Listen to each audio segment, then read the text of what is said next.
Hello, my name is Megan Jones, and I'm the State Director of the Florida YMCA Youth and Government Program. And I'm James Williams, the lead graduate advisor for the legislative program.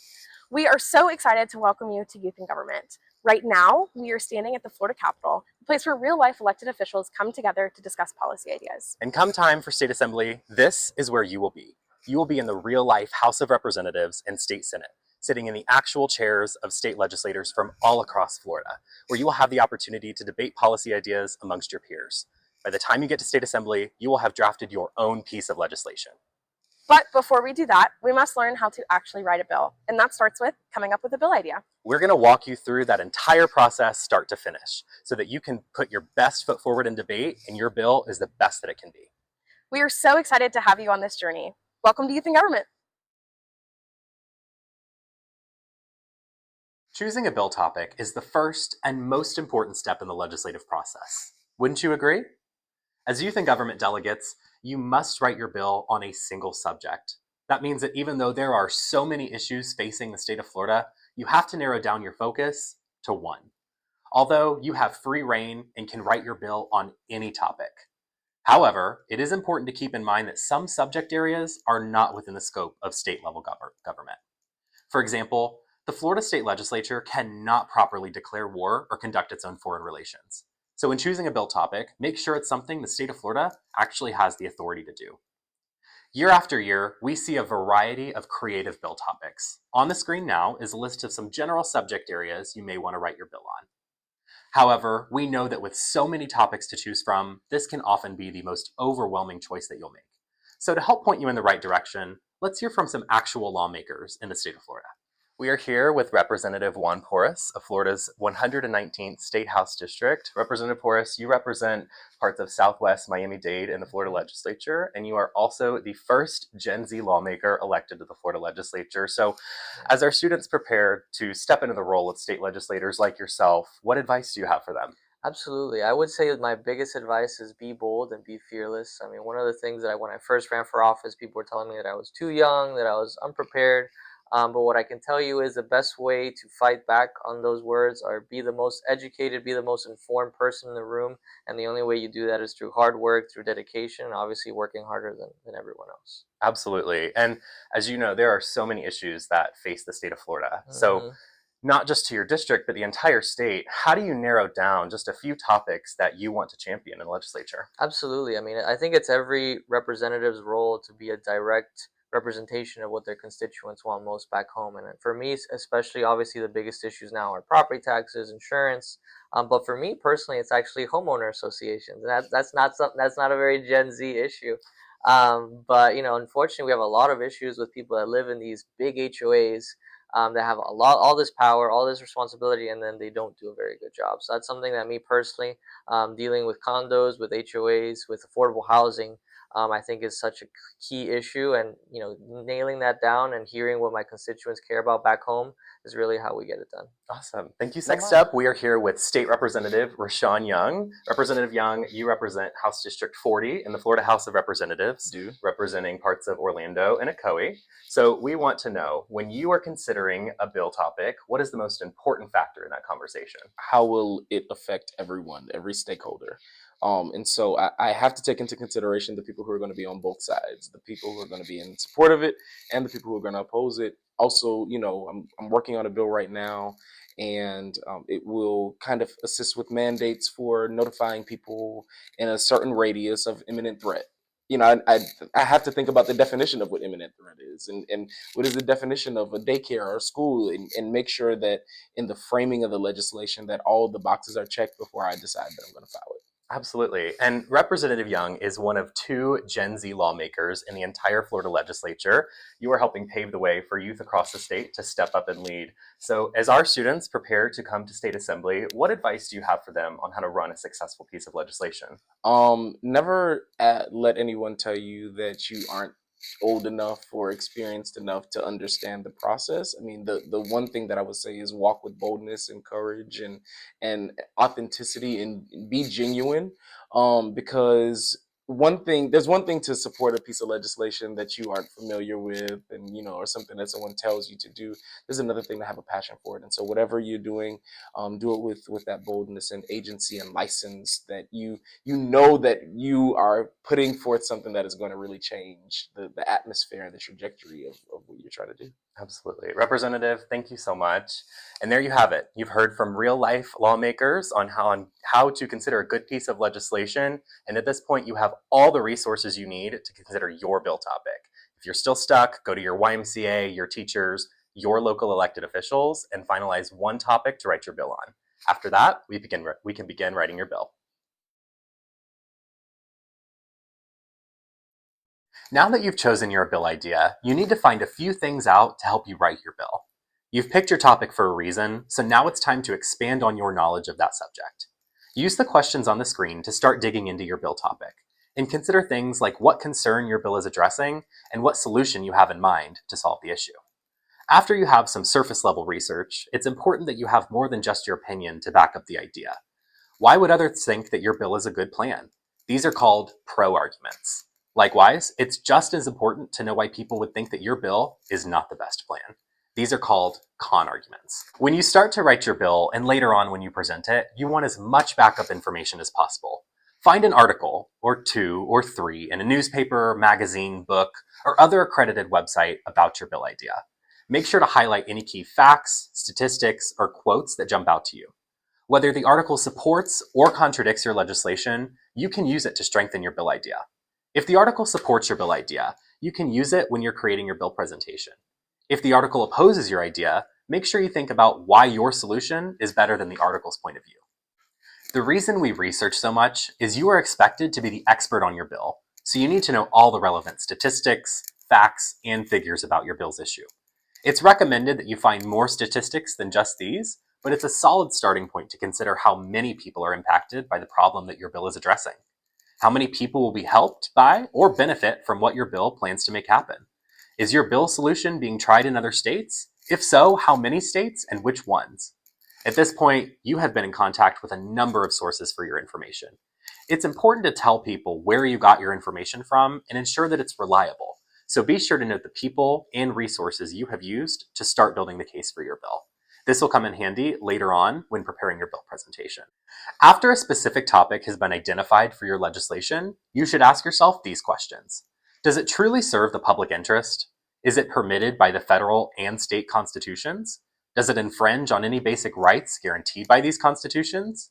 Who or what will pay the cost? And can that cost be met from existing state money, or must you propose additional ways of generating money, like raising taxes? Does your idea require administration or enforcement? Who will provide it? Bureaus, agencies, departments, divisions. The Florida statutes should also be checked before you write legislation to see if it's an existing law. If a law does exist, cite the chapter and section to be amended.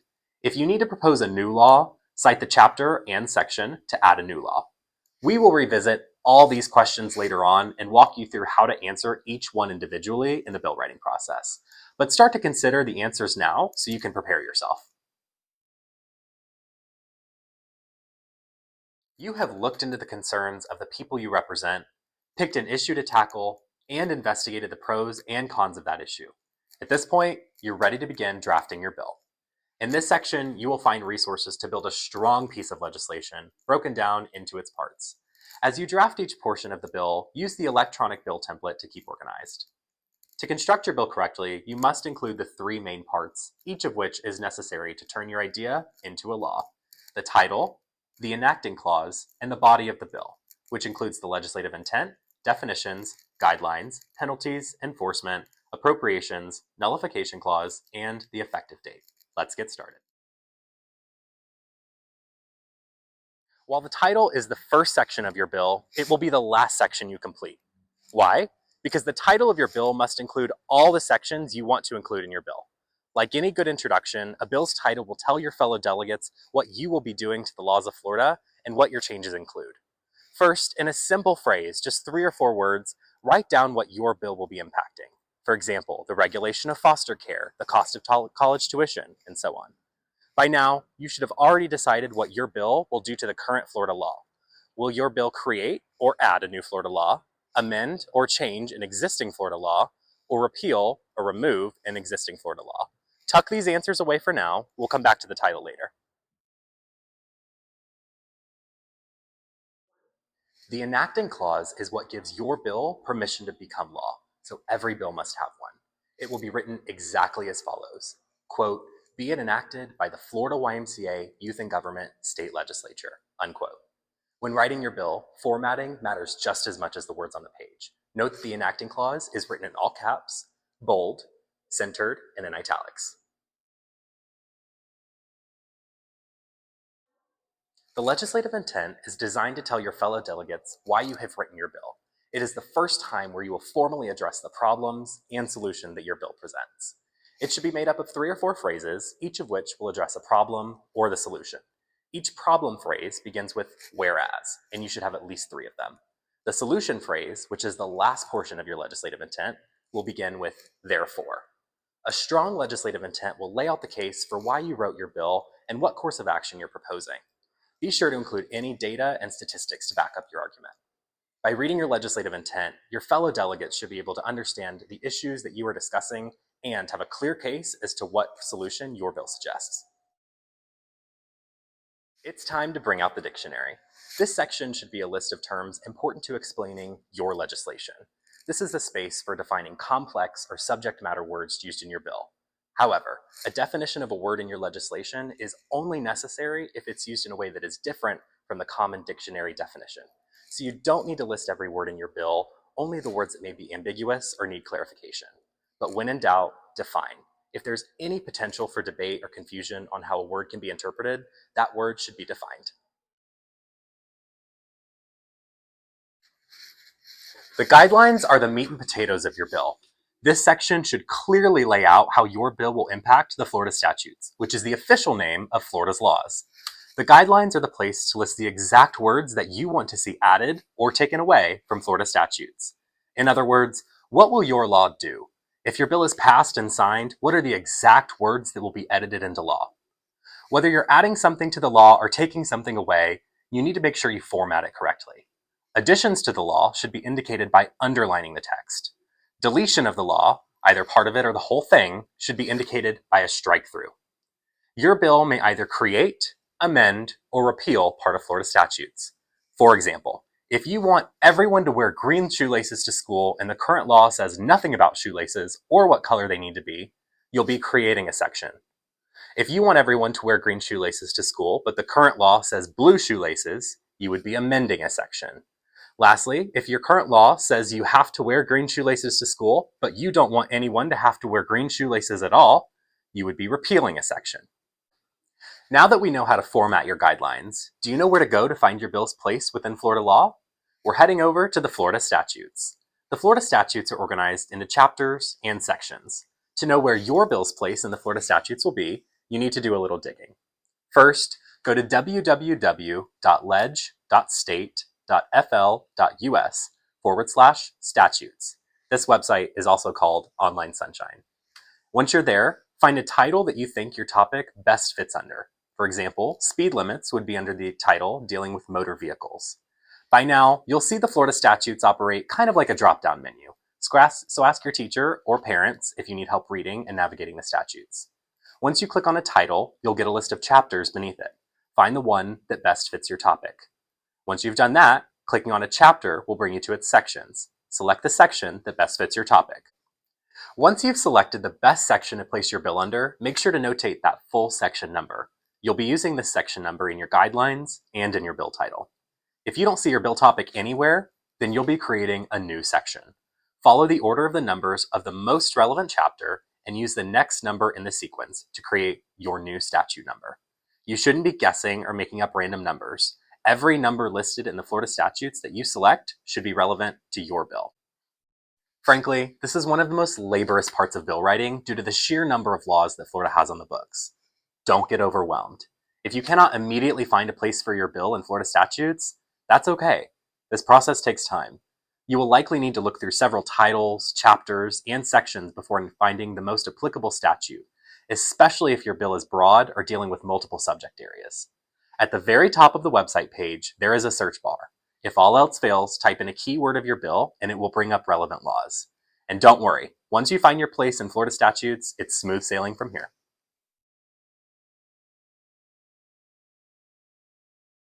Penalties exist for two reasons: to deter people from breaking your law and to enact punishment if and when your law is broken. The harshness of your penalties should depend on the severity and topic of your law. When writing your penalties, think about whether you want it to be a crime. If it is a crime, what kind, a misdemeanor or felony? Are there mandatory minimums in place for breaking your law? Or will the penalties be a fine? If so, how much? Who will collect it? And what will that money be spent toward?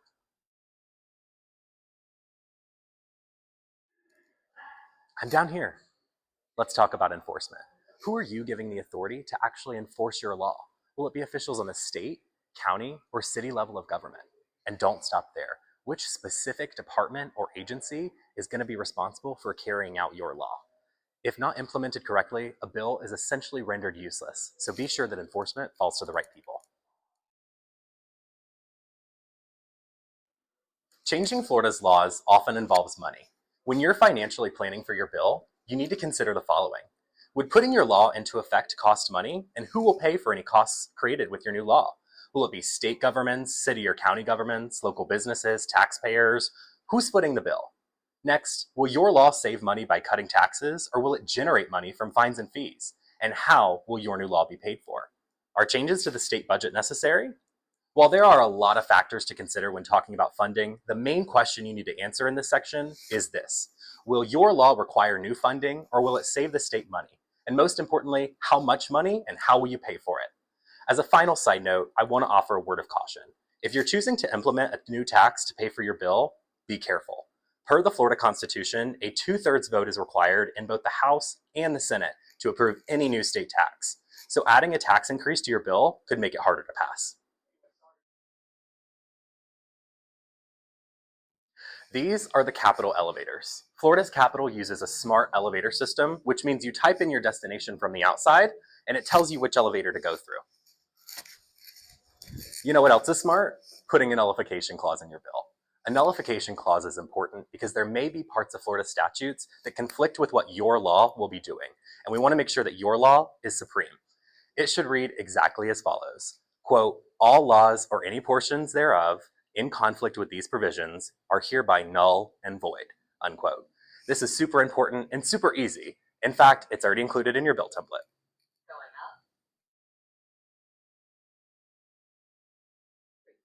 Now we are on the 22nd floor of the Florida Capitol. This is a great place to get a 360-degree view of Tallahassee and to shout from the rooftops once your bill is officially signed into law.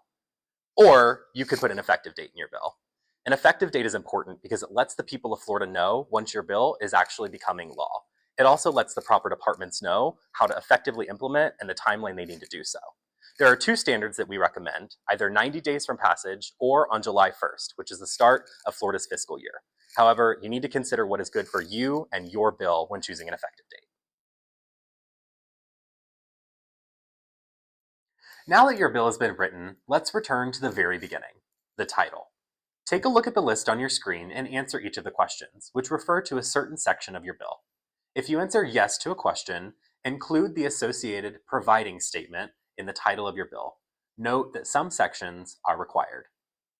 Now that that's done, let's build your bill's title. First up, start with your topic. An act relating to blank. You should put in 3 or 4 words here to summarize your bill. Next, add what you plan to do with the law, creating, amending, or repealing section blank of Florida statutes. Use the section number from your guidelines to implement here. Lastly, enter the providing phrases that you used from above, providing legislative intent, providing definitions, providing guidelines, and so on. And there you go. Put all of it together and you have a title. Now, your bill should be complete. Lastly, we want to leave you with some final words of wisdom. First up, do not use artificial intelligence to write your bill. It's lazy, and ChatGPT cannot write a bill as well as you can. After watching these videos, you have all the resources you need to properly write a bill, so make sure that robots are not doing it for you. 2, if you haven't already done so, use the bill template to insert your bill text. It's properly formatted, so all you need to do is make a copy of that template and plug in your bill's information. If you're stuck on any piece of your bill, Look at a bill example that's been provided for you. Seeing a correctly formatted and well-explained bill should help you spark some creativity.